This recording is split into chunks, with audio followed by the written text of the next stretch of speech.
Fecha os olhos, coloque a tua mão em teu coração e vamos orar. Pai maravilhoso, nós adoramos a Ti. Bom é estarmos na Tua presença, Senhor, e louvar o Teu nome. Sabemos, Senhor, que a adoração também, quando ela toca os céus tocarão a terra. E a atmosfera que se cria aqui, ó Pai, é completamente diferente. Senhor, nós não podemos fazer nada se o Senhor não mover. Nós não podemos ir em nenhuma direção se primeiramente o Senhor não ir antes. Moisés declarou diante do Senhor que ele não subiria se a presença de Jeová, a presença do Senhor não fosse com ele. E nós desejamos a tua presença aqui, em tudo aquilo que formos fazer. E nesse momento, ó Pai, nós pedimos que mais uma vez a tua palavra venha sobre nós e que sejamos abençoados, sejamos alcançados. Queremos declarar aqui uma atmosfera completamente profética, um caminho aberto para a ação do teu Espírito Santo. E que mais uma vez o nome do Senhor seja glorificado. Em nome de Jesus, amém. Amados, todos nós aqui na igreja, principalmente a liderança, tem sentido fortemente que nos últimos dias o Senhor virou uma chave e nós estamos alcançando a nova jornada. Posso sentir de maneira tão clara os céus abertos sobre nós, sobre essa igreja local. E cada reunião não será mais um culto meramente, mas um tempo de experimentarmos algo novo da parte do Senhor, alcançarmos o melhor de Deus. Eu quero trazer nessa tarde uma palavra bem rápida e eu quero começar lançando uma pergunta a você. Em relação a Jesus, que tipo de pessoa você é? Diga ao seu vizinho, em relação a Jesus, que tipo de pessoa você é? Amados, quando nós estudamos os 4 evangelhos e começamos a analisar o ministério de Jesus, aquilo que ele realizou aqui na terra, nós podemos também ver o perfil das pessoas que se aproximavam de Jesus. E nos 4 evangelhos eu posso considerar de uma maneira tão clara que 4 espécies de pessoas, 4 tipos de pessoas que se aproximavam de Jesus. E quando eu olho para a igreja do Senhor em nossos dias, eu posso ver que essa experiência se repete. Da mesma maneira que havia 4 classes de pessoas que se aproximavam de Jesus, eu posso ver também essas 4 classes de pessoas dentro da igreja. O primeiro tipo de pessoa que se aproximava de Jesus é aquilo que eu posso chamar de multidão. Diga isso, multidão. Se você ler os 4 evangelhos, você vai perceber que em todos os lugares públicos onde Jesus ia ministrar ou fazia algum milagre, sempre havia ali uma multidão após ele. E você pode ver isso registrado nas Escrituras muitas vezes. Vamos abrir lá em Mateus capítulo 13.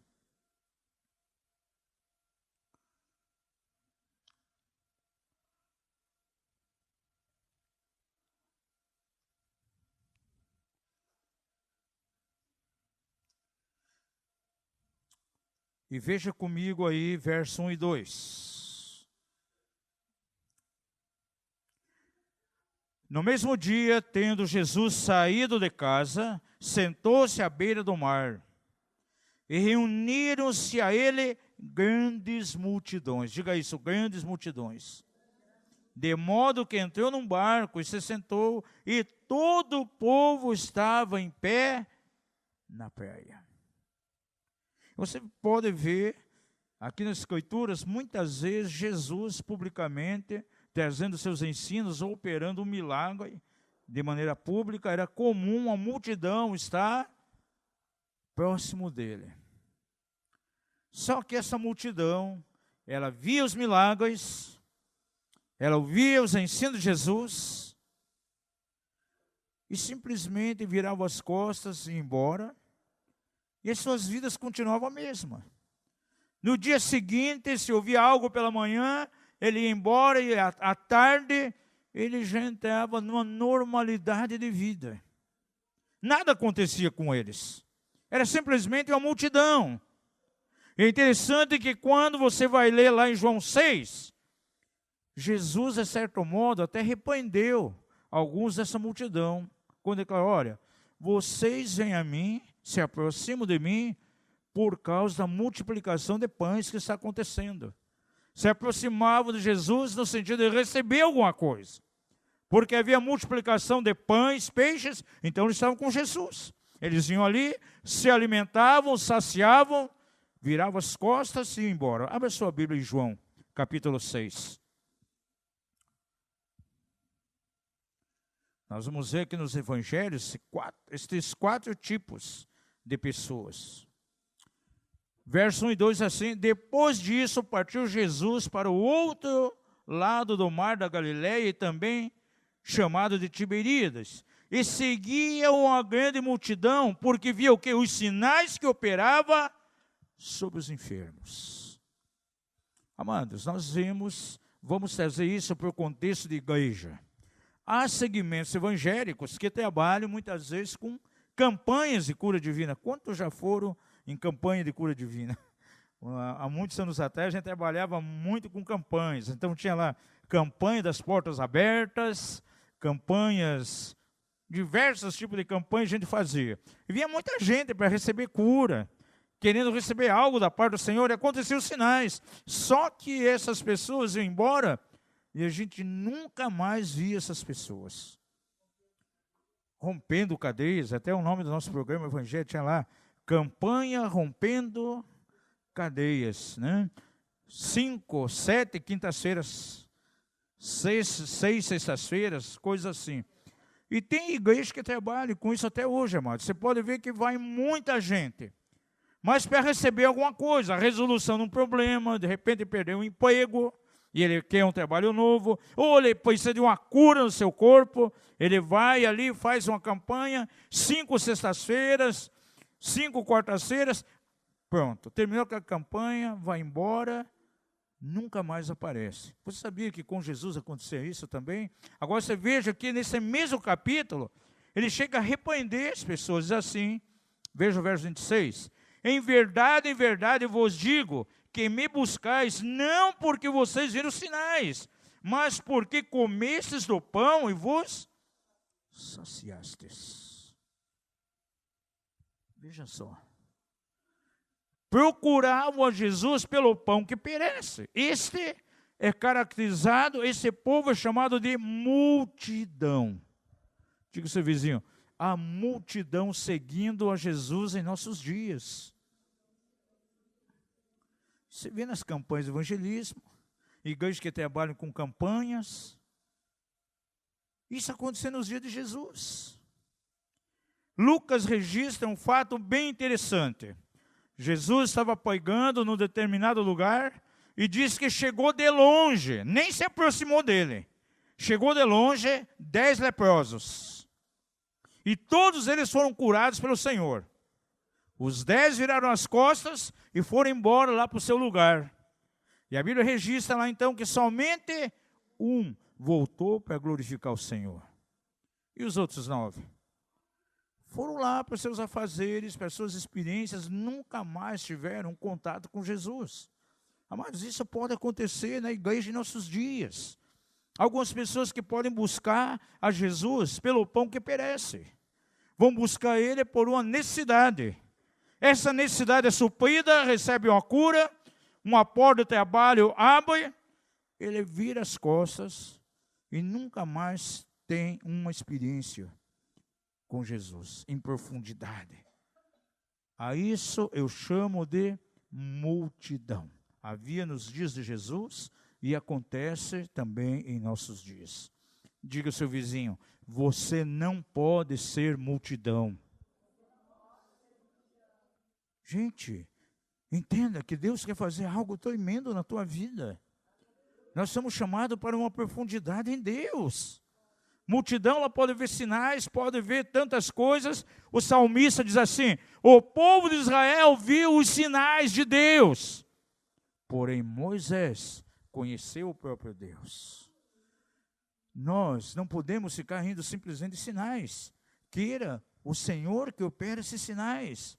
As pessoas queriam simplesmente sinais, pão, peixe, mas não queriam o próprio Senhor. A Bíblia declara no Evangelho de João o que é a vida eterna.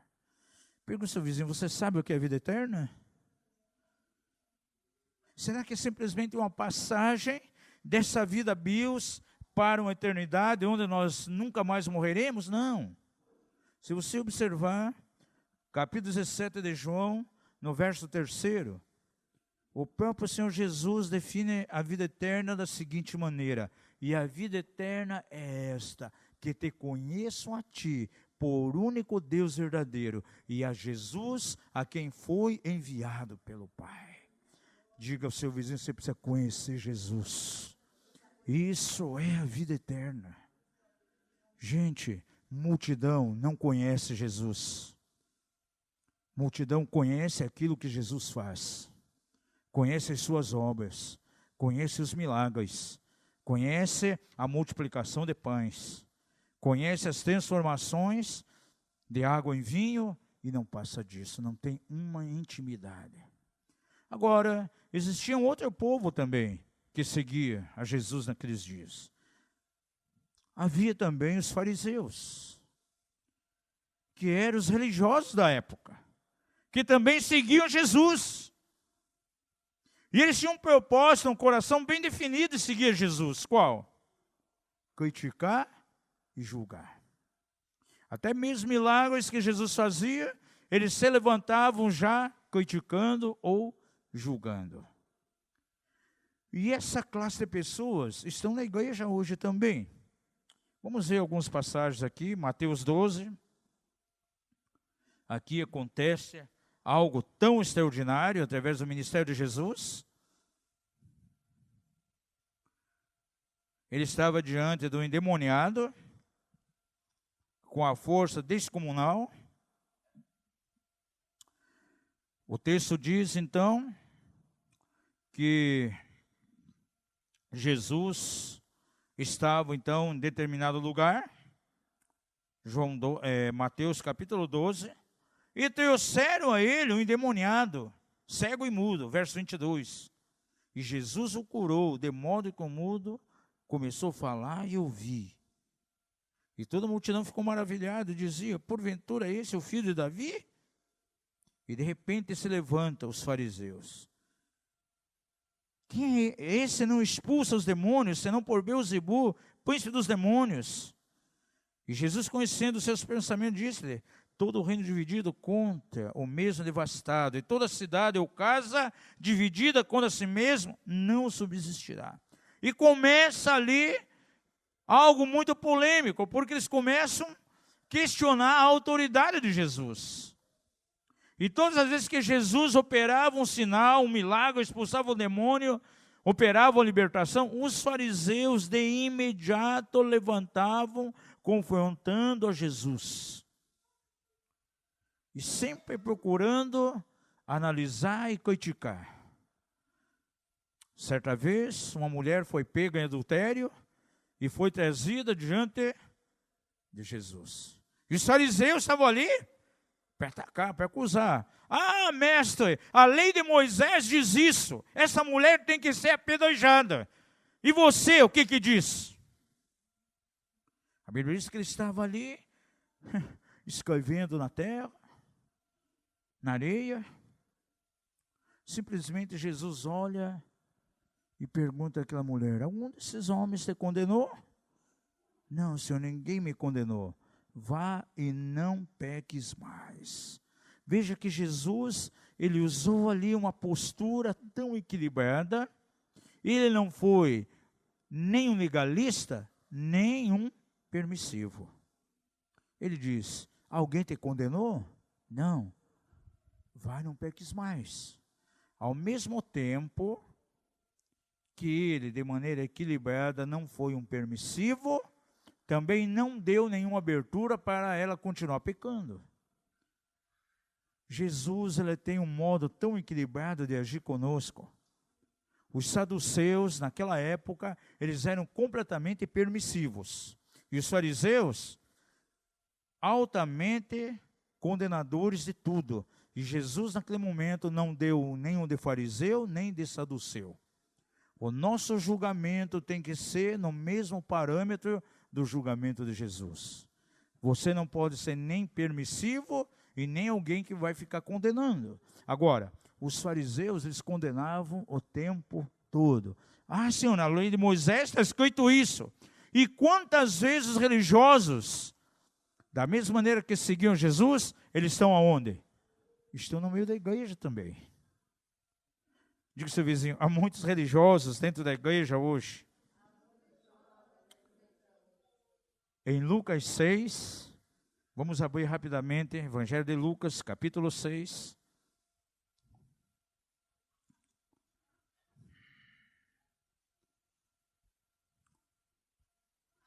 Versos 6 até 11.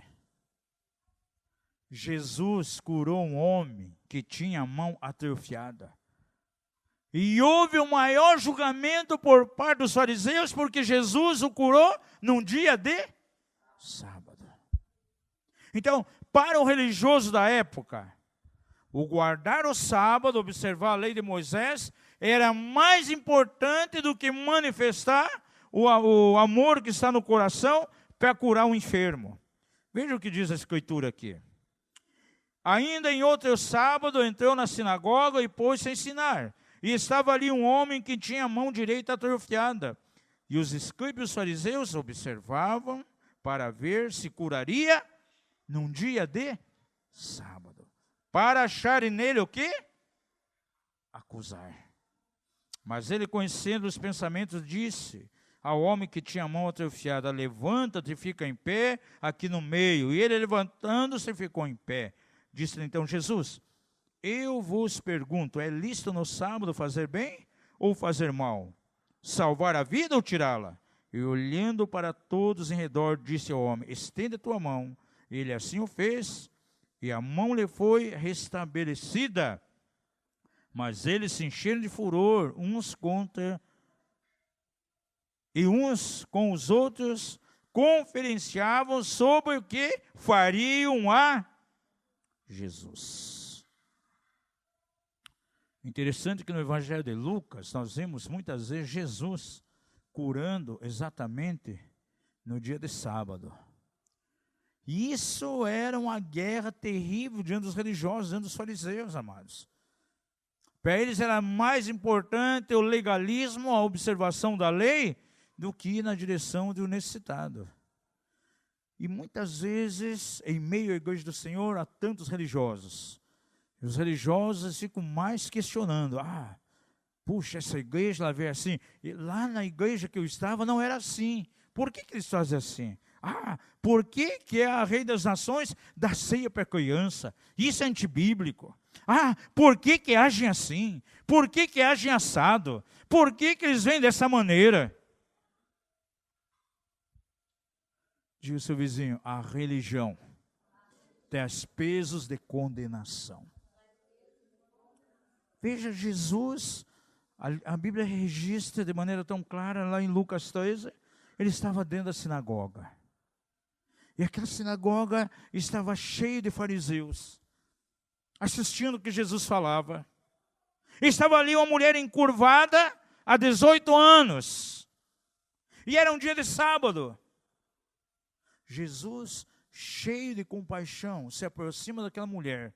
E a Bíblia diz que Jesus impôs as mãos sobre ela, expulsou um espírito que estava ali de aflição. Na mesma hora endireitou-se. Os fariseus começaram a questionar. Senhor, mas é lícito fazer isso no dia de sábado? A religiosidade ama a estrutura mais que as pessoas.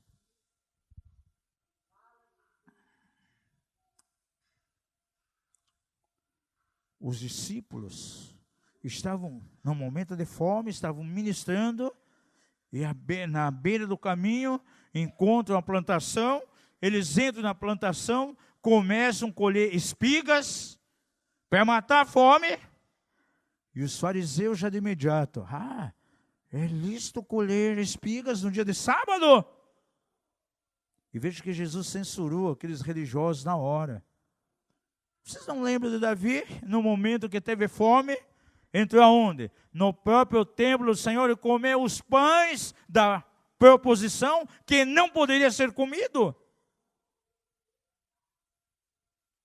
O que a tradição e a religiosidade declarava? Jamais alguém pode entrar no santuário e tomar os pães da proposição. E comê-los era um sacrilégio. Mas no momento de fome, Davi entrou ali. A estrutura, a tradição, ela valoriza mais, basicamente, aquilo que é estrutural do que uma necessidade de uma pessoa. Eu lembro agora, me vem claramente aqui, um dia, uma ministração que a minha esposa fez a uma pessoa. Estava agendado há tempo, tinha uma ficha de libertação, e no dia, eu já falei esse testemunho aqui, acho que foi no seminário de finanças, e no dia que minha esposa foi fazer a ministração dela, o Espírito Santo colocou no coração da minha esposa que tinha que dar uma oferta para ela. E a minha esposa abriu a bolsa, deu parece que R$30 a ela, ela começou a chorar. Ela disse assim, eu não tinha dinheiro para voltar embora, eu vim a pé para essa ministração. Eu atravessei tantos bairros para chegar aqui para ser ministrada, porque na minha denominação, nessa semana, eu pedi 2 vales transportes, para mim vir na ministração e o outro para voltar. E a pessoa que eu procurei disse que ela não podia fazer isso sem autorização do conselho da igreja. Teria que esperar um dia de reunião para levar esse assunto, para ver se podia, então, liberar 2 vales de transporte. Gente, estrutura, sabe o que eu chamo isso? Estrutura religiosa. Os fariseus agiam assim, amados. E na igreja há muito farisaísmo hoje ainda. Outra característica dos fariseus é que eles sabiam tudo, sabiam a lei de Moisés na ponta da língua, mas não praticavam nada. E Jesus disse, olha, vocês exigem tantas coisas das pessoas e vocês não querem levar esse fardo sobre vocês.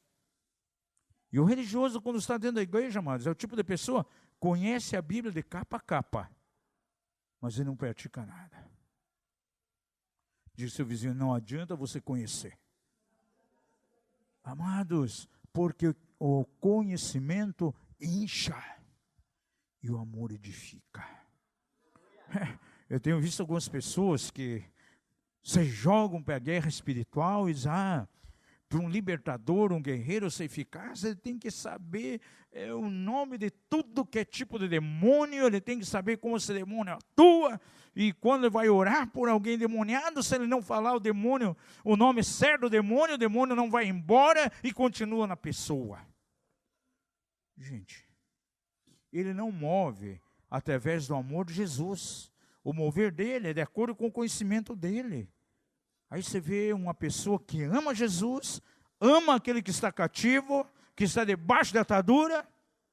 A gente tem um pouquinho de experiência maior no campo da guerra espiritual. Você vê que aquele novato, ele vai fazer oração para o camarada que está endemoniado. A gente vê que é um demônio específico. Aquele novato vai lá, fala o nome de um outro demônio que não tem nada a ver com o que está acontecendo com a pessoa. Ele termina de orar, o espírito maligno vai embora.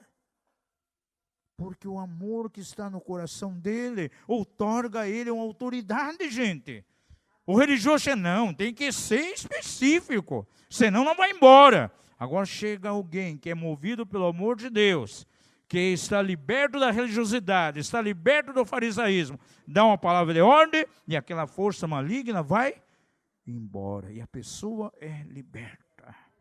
Diga ao seu vizinho, cuidado. Porque o conhecimento incha e o amor edifica. Eu posso conhecer toda a Bíblia, toda a Escritura, amados. De que adianta conhecer tudo e não praticar? Os religiosos seguiam Jesus. Diga ao seu vizinho, os religiosos seguiam Jesus. Diga a ele, você não pode ser multidão. Você não pode ser religioso também. Esses dois tipos de pessoas estão em meio à igreja. Agora, existia um terceiro tipo de pessoa que se aproximava de Jesus também, eram os seguidores. Diga ao seu vizinho, havia seguidores. E em meio a esses seguidores, Jesus escolhia alguns que se tornavam discípulos dele. E aos quais o Senhor dava autoridade, e eles eram usados por Deus para fazer os mesmos milagres que Jesus fazia. Veja aqui no Evangelho de Mateus, quando o Senhor começa então a chamar os seus primeiros discípulos. Abra lá rapidamente. Mateus capítulo 4.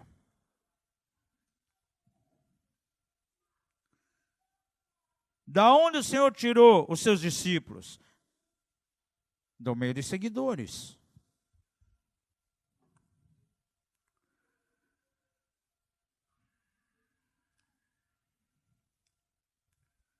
Veja aí, verso 18. E Jesus, andando ao longo do mar da Galileia, viu dois irmãos, Simão, chamado Pedro, e seu irmão André, os quais lançavam a rede no mar, porque eram pescadores. E disse, vinde após mim, eu vos farei pescadores de homens. E eles, deixando imediatamente as redes, o seguiram. Passou mais adiante e viu outros dois irmãos, Tiago, filho de Zebedeu, e seu irmão João, no barco com seu pai Zebedeu, consertando as redes, e o chamou. E eles, deixando imediatamente o barco e seu pai, seguiram. E aí até ao final, aí você vai vendo de maneira bem clara, então até o verso 25, Jesus escolhendo seus discípulos, e tirou do meio de onde? Dos seguidores. Veja lá em Mateus capítulo 10 também. Jesus aí comissionou 12 pessoas. E deu a eles poder e autoridade para fazer o quê? As mesmas coisas que ele fazia. E chamando para si os seus 12 discípulos, deu-lhes autoridade sobre os espíritos imundos, para os expulsarem e para curarem toda sorte de doenças e enfermidades. E aí então vem uma lista. Em Lucas 10, Jesus chama agora 70. E dá a eles também poder e autoridade. O mesmo poder que Jesus tinha, delegou também a eles. Veja lá, Lucas 10. Depois disso, designou o Senhor outros 70 e os enviou adiante de si, de dois em dois, a todas as cidades e lugares onde havia de ir. Verso 9. Deu a seguinte ordem: curai os enfermos que nela houver, e dizei-lhe, é chegado a vós o reino de Deus. E eles fizeram obras tremendas. Verso 17 diz que voltaram os 70 com alegria, dizendo, Senhor, em teu nome até os demônios se nos submetem. E Jesus diz, eu vi Satanás como o raio cair do céu. E eis que eu vos dei autoridade para pisar serpentes e escorpiões, e sobre todo o poder do inimigo, e nada vos fará dano algum. Contudo, não vos alegreis, porque vos submetem os espíritos. Alegrai-vos antes por estarem os vossos nomes escritos nos céus. Quem eram eles? Discípulos, que foram tirados do meio dos seguidores. É a terceira classe de pessoa. Então, se aproximar de Jesus. A multidão, que recebia benefícios e ia embora, não queria nenhum relacionamento com ele. Se aproximava os religiosos para criticar, para acusar, para indagar o tempo todo, tentando mostrar que o que Jesus fazia era errado, que ele estava fora de alinhamento com a lei de Moisés. E tinha também os seguidores.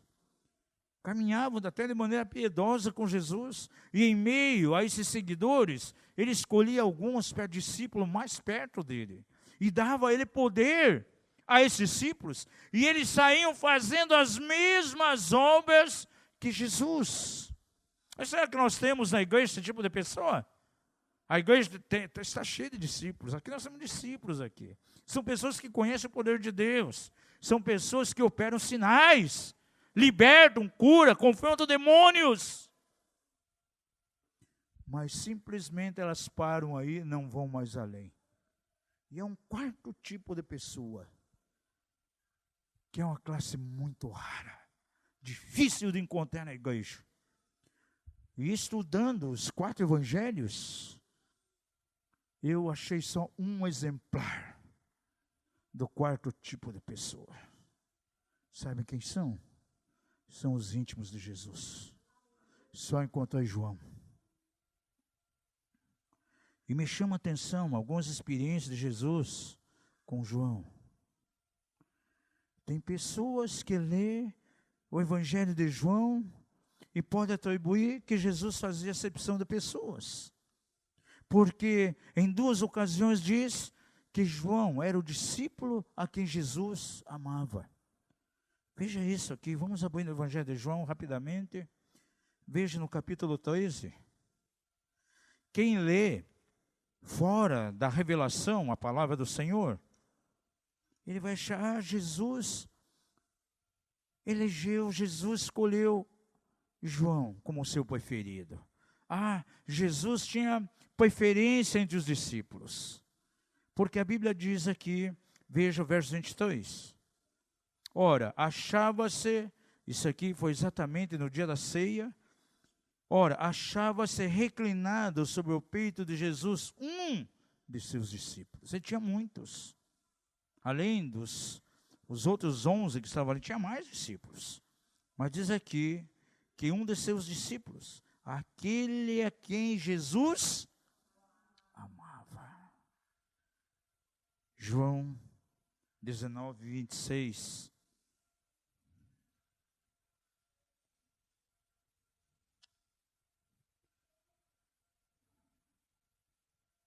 Ora, Jesus vendo ali sua mãe e ao lado dela o discípulo, aleluia, a quem ele amava. Alguém pensa, Jesus amava mais a João que os demais, porque o Evangelho de João diz, o discípulo a quem Jesus amava. Não, amados. A Bíblia diz em Romanos, que o Senhor, Ele não faz acepção de pessoas. Romanos 2,11 diz que para com o Senhor não há acepção de pessoas. Jesus nunca fez acepção de pessoas. Ele nunca faz e nunca fará. Agora, o que diferia João dos demais? João, ele operou os sinais, expulsou os demônios, curou enfermos, mas ele não se contentou com isso, ele quis ir mais além. Ele quis ser amigo íntimo de Jesus. E ele era aquele que colocava a sua cabeça, aleluia, no peito de Jesus. João conhecia as batidas do coração de Jesus. A grande verdade é que encontramos aqui, Jesus nunca escolheu a João, pelo contrário, João escolheu a Jesus. Por isso diz que era o discípulo a quem ele amava. E é a classe de pessoas que é difícil de encontrar na igreja hoje. Você pode encontrar a multidão, você vai encontrar religiosos, fariseus, você vai encontrar discípulos que são usados pelo Senhor, que talvez muitas vezes ele coloca mais a obra de Jesus acima do que o próprio Jesus. Os discípulos voltaram alegres aqui, Senhor, no teu nome nós vimos os demônios sendo expelidos, vimos cadeias malignas sendo quebradas. Eu via Satanás cair como o raio dos céus. Alegrai-vos não por essas coisas, mas sim pelo nome de vocês está escrito no livro dos céus. Pergunta a vez mais seu vizinho, que tipo de pessoa você é? Você é multidão? Você é um fariseu, um religioso? Diga-lhe, dá uma cutucadinha nele, espero que não. Diga a ele, você é um seguidor? Você é um discípulo? Deus está te usando? Ou você é um íntimo? Deus deseja, amados, que essa casa aqui venha alcançar um nível de intimidade com o Senhor. É um tempo em que o Senhor está visitando a casa aqui com fogo. As últimas reuniões nós temos experimentado de maneira tão tremenda o fogo do Senhor. E uma das coisas que o Senhor tem colocado em meu coração, virão muitas pessoas, até de outros igrejas de ministérios, para ver o que está acontecendo, para conhecer de mais perto o fogo do Senhor.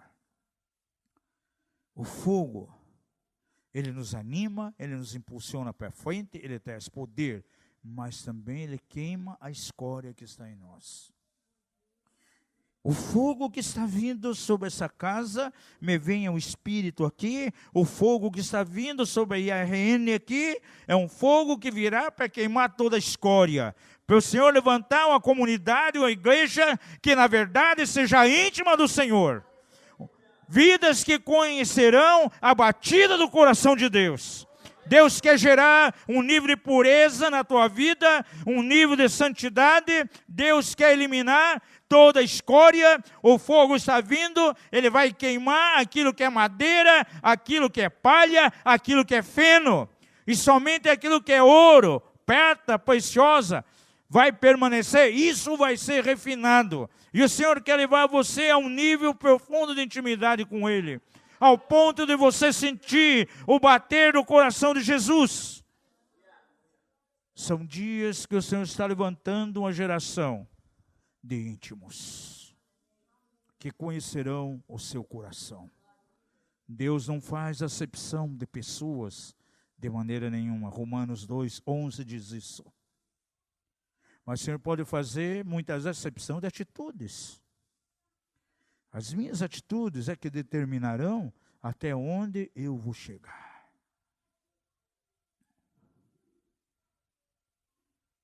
Não adianta, amados, conhecer as obras do Senhor, talvez até ser usado pelo Senhor, e não ter intimidade com Ele.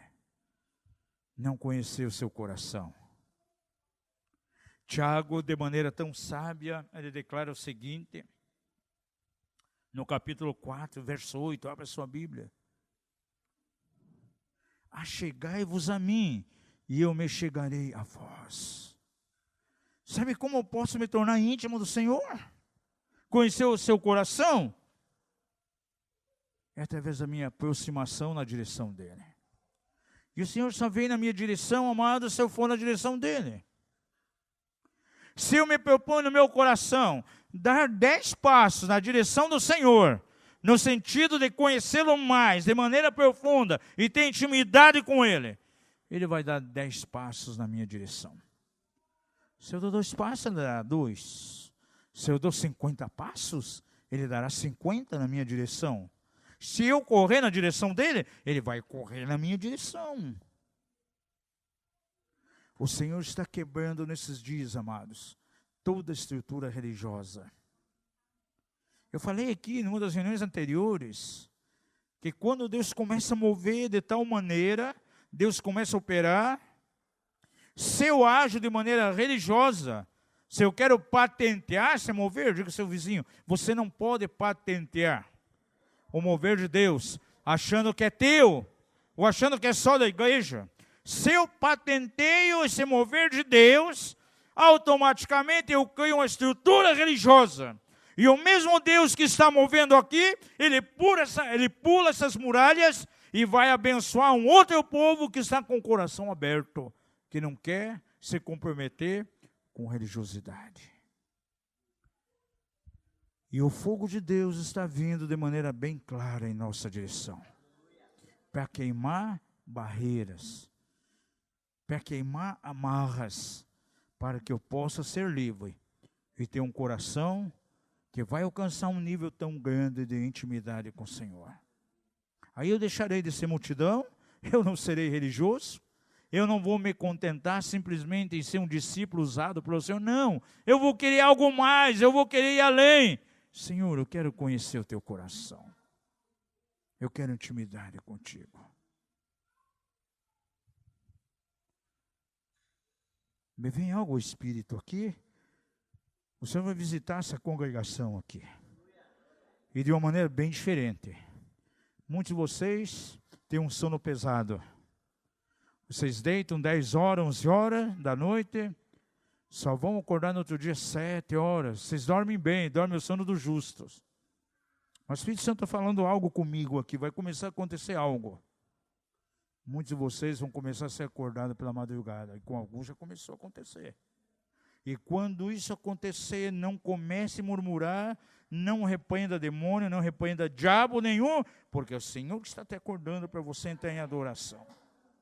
Essa palavra profética que Ele nos deu no início do ano, que deveriam permanecer prostrados diante do Senhor, é para ser cumprida. E isso vai acontecer. Amados, estamos chegando na metade do ano.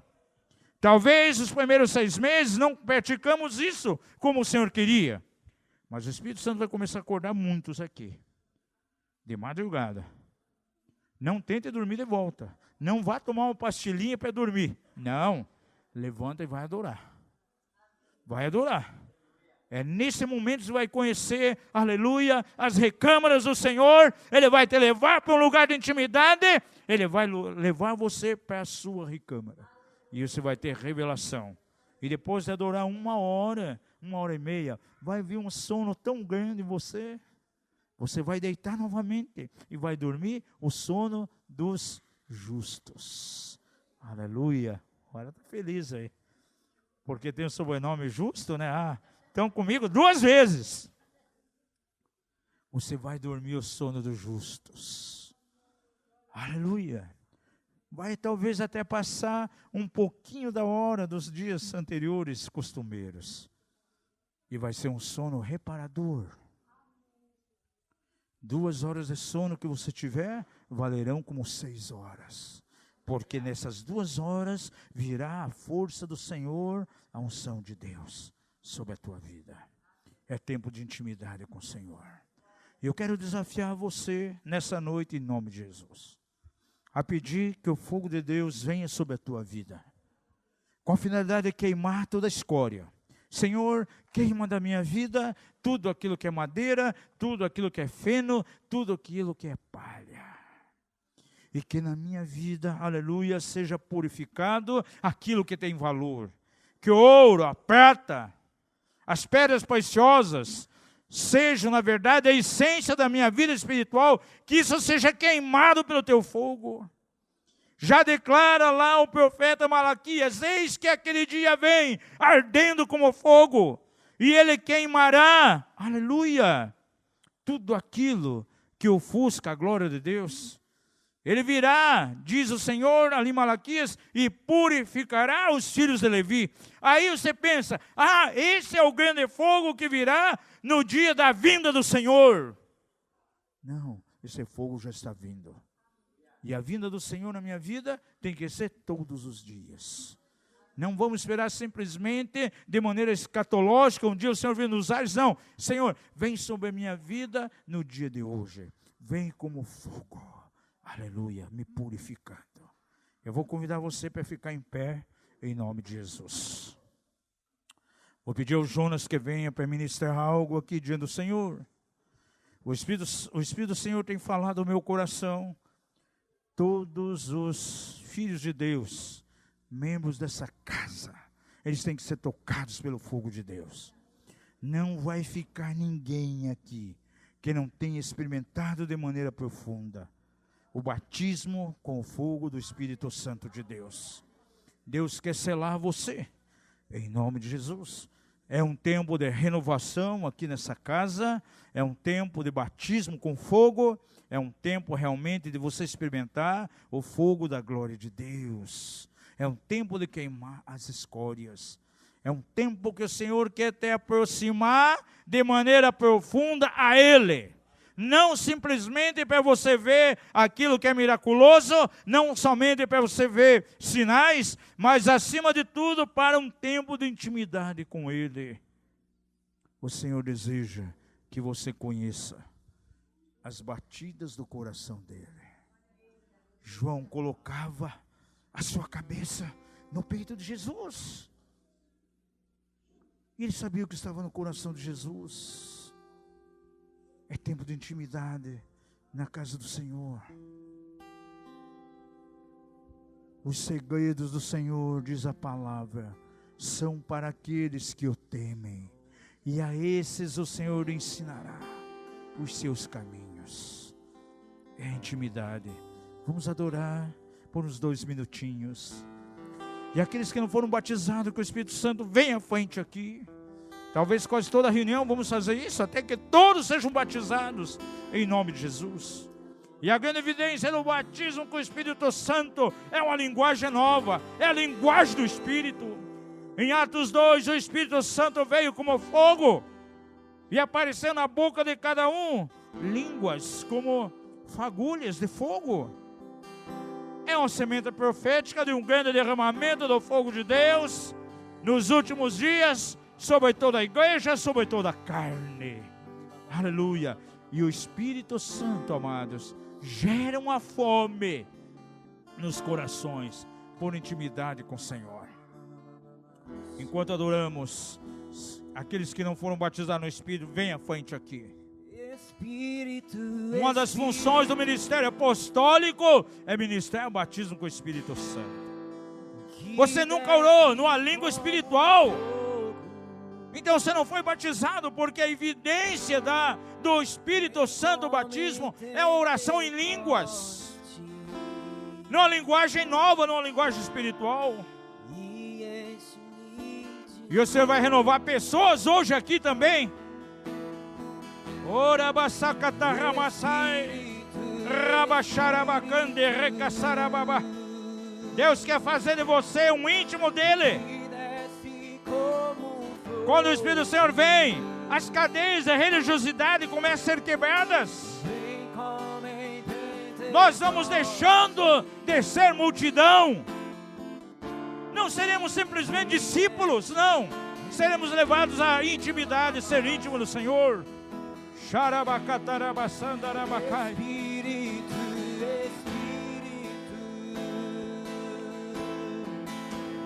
Aleluia.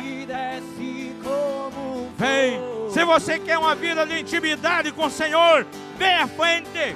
Nós vamos orar para que o fogo queime toda a escória, para que o Senhor queime tudo aquilo que é feno, aquilo que é madeira, aquilo que é palha.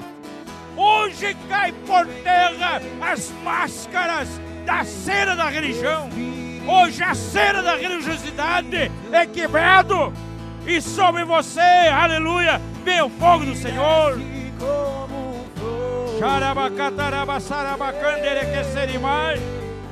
Ramacanda, Racassai. Aleluia.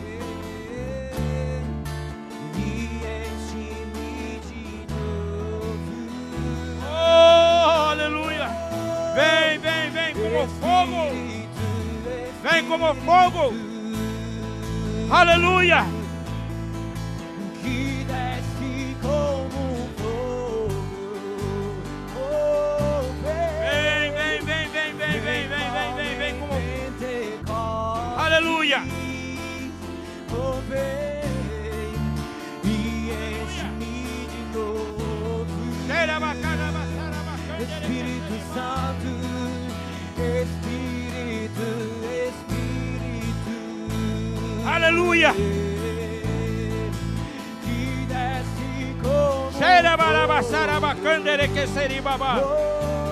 Rabababa. vem como em Pentecoste. Oh, vem e enche-me de novo. Oh, vem, Espírito, Espírito.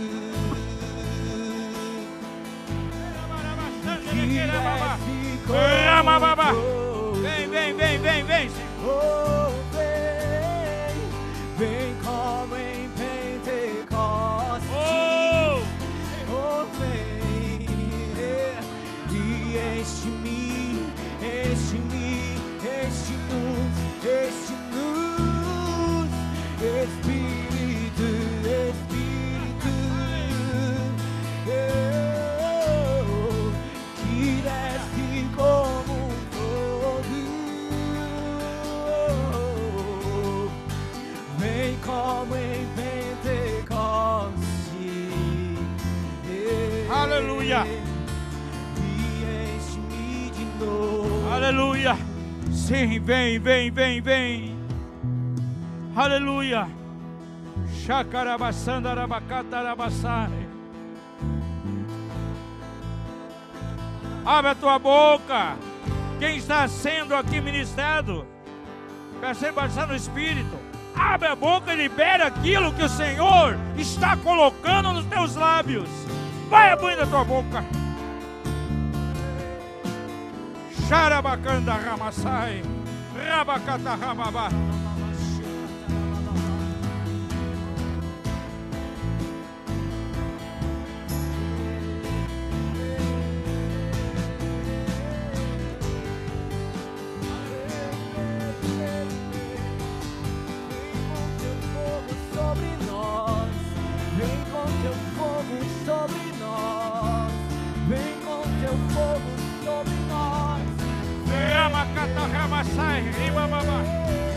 Ah, Espírito,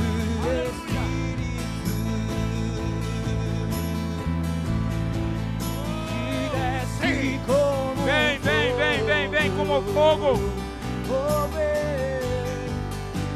Aleluia. Sim, vem como em Pentecostes e enche-nos de novo.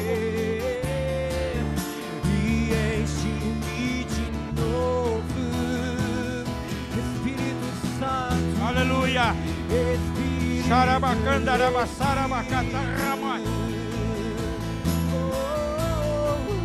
que desce como um fogo. Vem como em Pentecostes. E enche-me de Aleluia.